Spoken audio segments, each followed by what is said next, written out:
You know, it's kind of funny. My truck likes to lie to me once in a while. It says I'm out of fuel. I only have about 10 miles left to drive. Gas lights on. But, and I could let it play for forever so you can see what it's going to do, because it'll drop down gallons really fast, or miles really fast. I mean, I won't go very far and it'll say, well, you only have 9 miles left. And then all of a sudden, I'll have 100 miles left to go. Oh, see, right there, 10 to 9. And then all of a sudden, my truck will tell me that I have, probably gonna tell me I have 87 miles today at the end of it.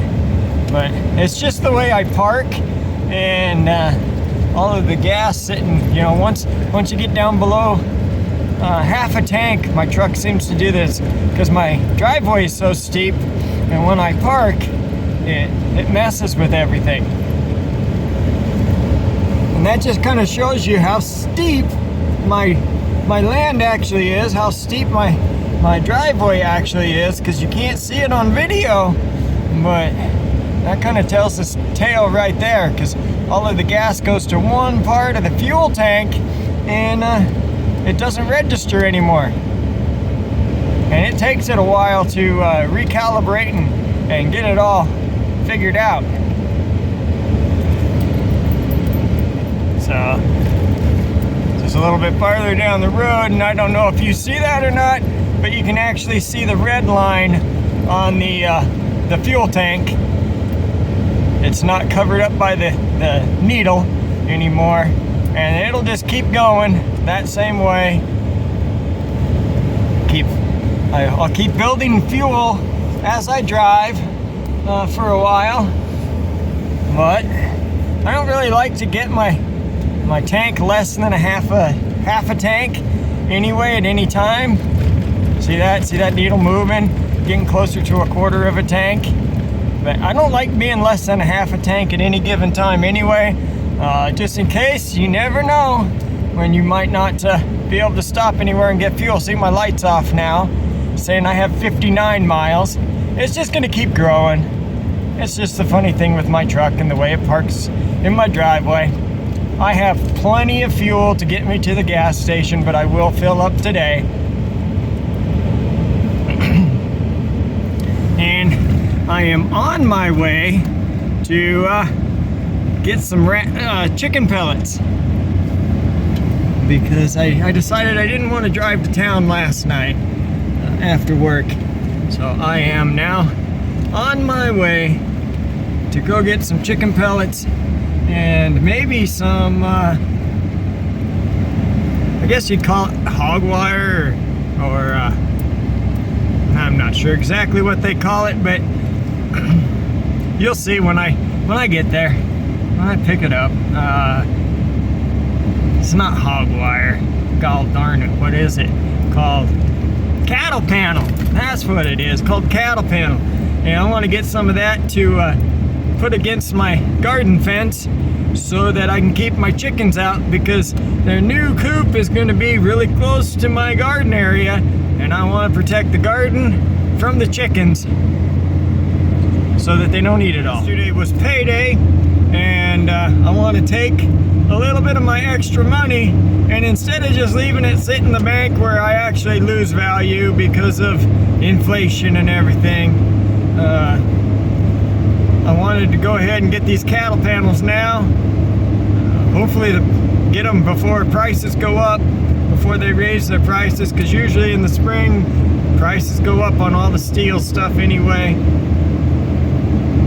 And I figure it's going to take me a few paychecks to be able to get enough cattle panels to do the area I want to do, because it's kind of a big garden area, so I'm not going to be able to afford to get them all at once anyway. I figure it'll take me 2 or 3 trips to get all of what I need, and I want to have it all ready to go before spring.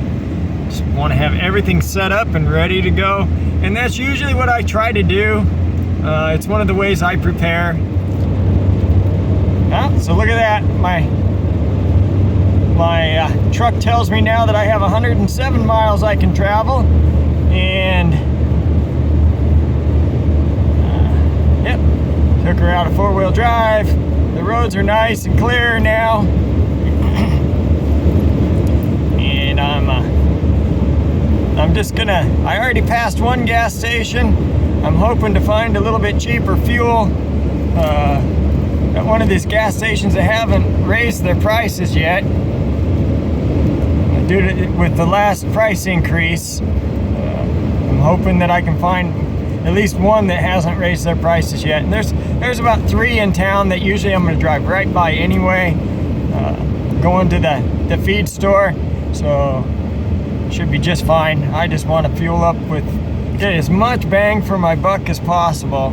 And that's another way that I try to save money. I don't go out of my way, drive into other gas stations for cheaper fuel.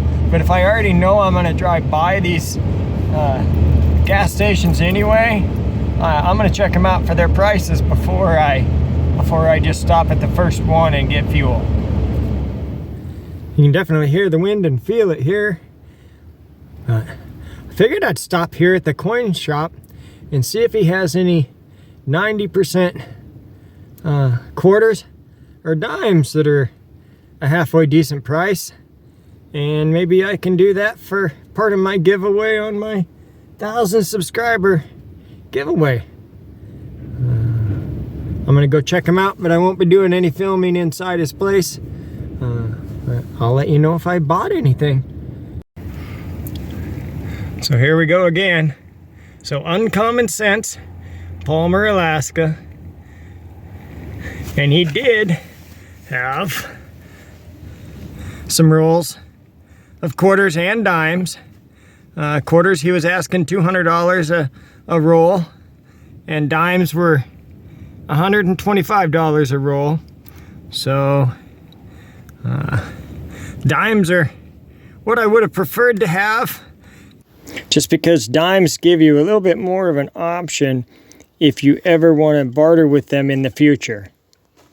But at $250 for $10 worth of coins, I'd rather spend the $200 on the same amount of silver, because there's the same amount of silver in $10 of quarters as $10 of dimes. Same exact amount of silver, and that's what I'm going for, is silver content. Pretty cool. I'll open these up when I get home and let you look at them. But that's going to be towards the end of the video, because I'm going to kind of try to keep this edited as I go today. But this gentleman is a really nice guy. He's always treated me very nicely. And he's always, no matter what everybody else was asking for price, he's always been asking $200 a roll for the quarters. I've come here a few times, and it's always the same price for the rolls for him. Really nice guy, and I'm glad I stopped by today. It wasn't planned for sure, but I did have enough money to be able to buy this. It'll just cut into how many cattle panels I buy, maybe. We'll see how much they are a piece. So the place I'm at is Alaska Farm Supply. Well, this is kind of what I'm thinking. I don't know if I want the black ones.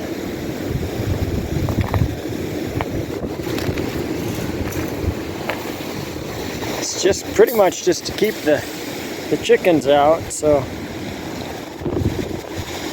let's see what they are per each.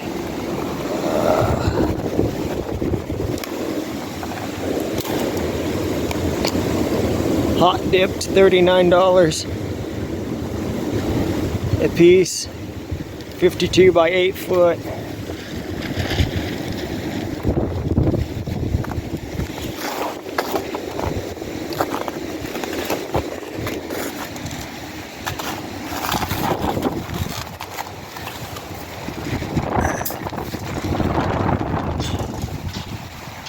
4x2s. Poles are $64 a piece.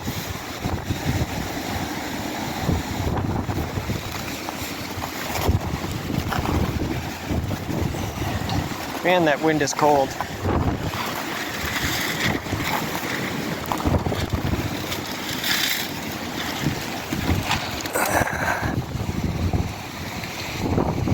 Galvanized PVC. This is PVC coating. 8 foot by 48 inches. They're $45 a piece.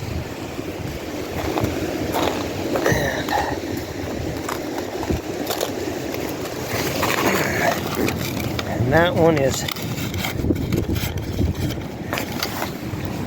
looks like $64, but it's frozen in. 8 by 48, 2-inch squares.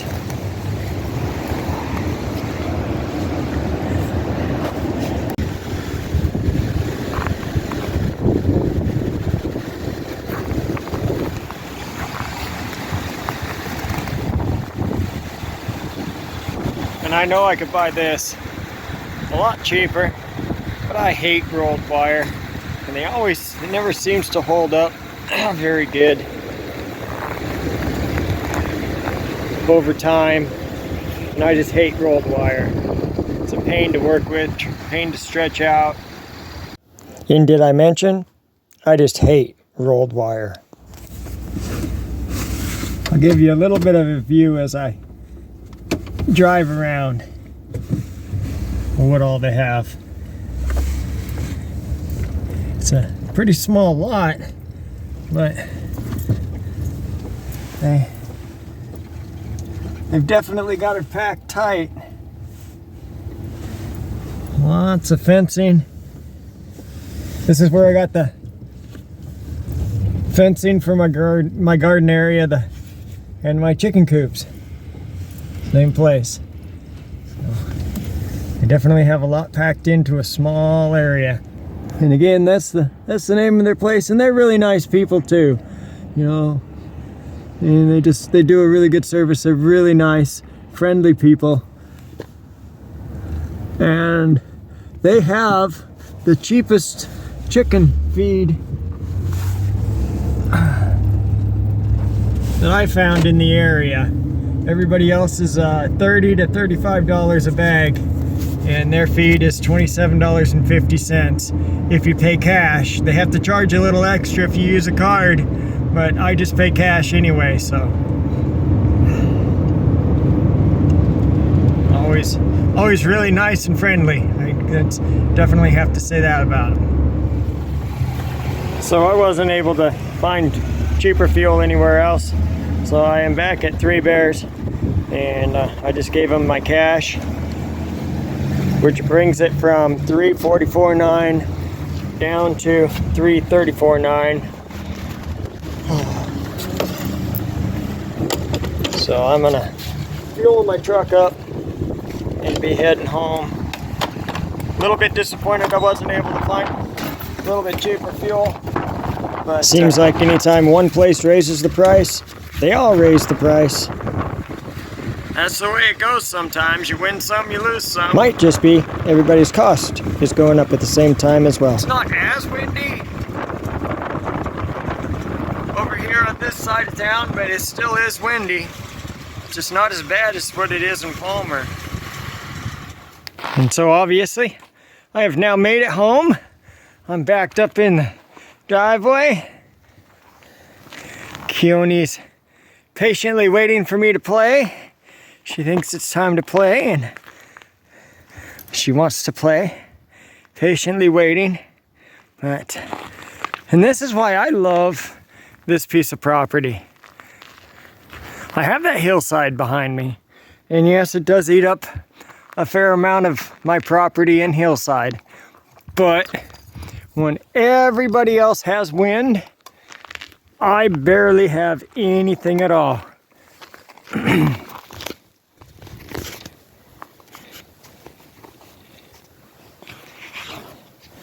Can't see very well. It's so bright out here. But do you see the red flags over there? And just, they're not moving at all. And this is the same day. I was just got my fuel. Gas station is about maybe 3 miles away from my house. You saw the wind, and now you see the wind that I get here at my house. See that flag right there? Barely moving. And most often it is like that. Every once in a while, if it's a really, really strong wind, then I'll get wind on my property. But for the most part, I usually don't get a whole lot of wind on my property. Well, I know that's not what you're here for. Let's let you see what I picked up. So, I ended up getting 10 of the 4x4, and I call them cattle panels. And they're, I think 4 foot by 8 foot long. And it's not all I'm gonna need, because this area here is what I want to do around. It's my garden area. And I actually plan on expanding it. I bought pieces last fall to expand this out another 8 foot that direction. Go all the way up and 8 foot back and put another gate in over there. So I will be getting some more of them. I want to spread it out so that I don't spend a whole bunch of money all at once and spend too much money. If I can spread it out, for me, it just works a lot better. Spread it out over a few paychecks and a few months in between buying everything. But come spring, come the time that I have the new chicken coop built, I want to have all of this done. So 10 panels and 4 bags of chicken pellets. So very nice.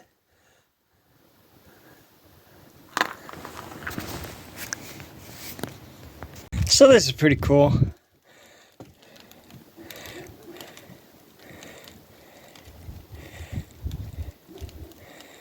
You can pause it if you need to, if you want to read this.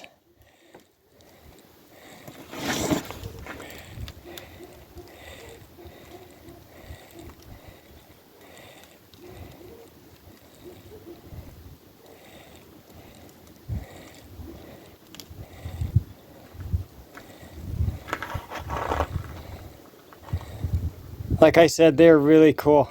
And it is a family owned. And I believe pretty much everybody that works there is part of the family as well.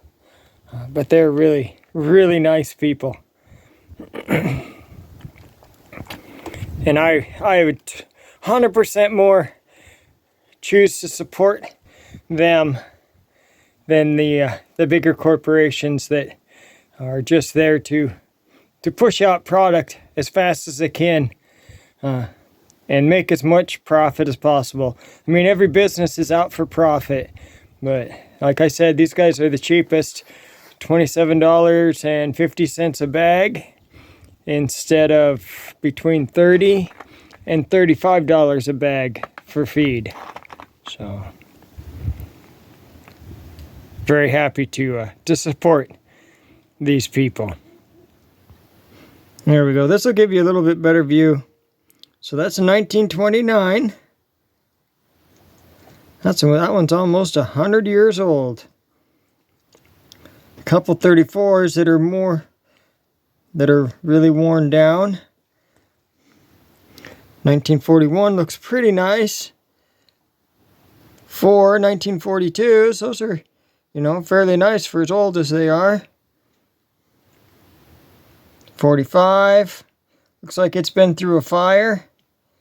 46, and 49. And those all look fairly nice for as old as they are. 1952. One 1953. Oops. Two really nice, I mean, fairly nice looking 1954s. One 1956. Three 1959s. One 1960 and a 61. Three 1963s. And I don't know how many 64s, but mostly 64s for the rest of them. All looks pretty nice though. And they're always the nicest looking ones because most of the time they didn't even really get circulated that much. They got thrown off into a jar somewhere because people had already started collecting them by then or right after 1964, because 1965 is when they went to the clad quarters. So, yep, and I'm not saying I found any of these. I bought them. Just, you saw me come out of the coin store, I bought them. But I'm happy I did, and I'm wondering how some of these coins can end up in your pocket. Probably during my 1,000 subscriber giveaway. Some of these coins will be able to be put into some of your pockets, or hopefully into some of your coin collections. And not in your pocket, because you could accidentally spend them. You don't want to buy a stick of gum with any of these quarters. That would be a very expensive stick of gum. It's so bright out here, I'm going to be squinting just a little bit. Like I said, I love it. The fact that you can't even tell the wind is blowing up top of that hill over there. You can't even tell. Come home from it makes you really count your blessings when you come home from town and the wind is blowing so hard it wants to rip your car doors open every time you open them up. Rip them right off and fling them down into the parking lot, it feels like sometimes. And come home and there's not even really a breeze. So, let you count your blessings for that, right? But that's going to just about do it for this edition of Not So Remote Alaska. I hope you enjoyed my little shopping trip today. Again, thank you for watching this edition of Not So Remote Alaska. And until next time, may God bless and keep each and every one of you. And with that, I am out.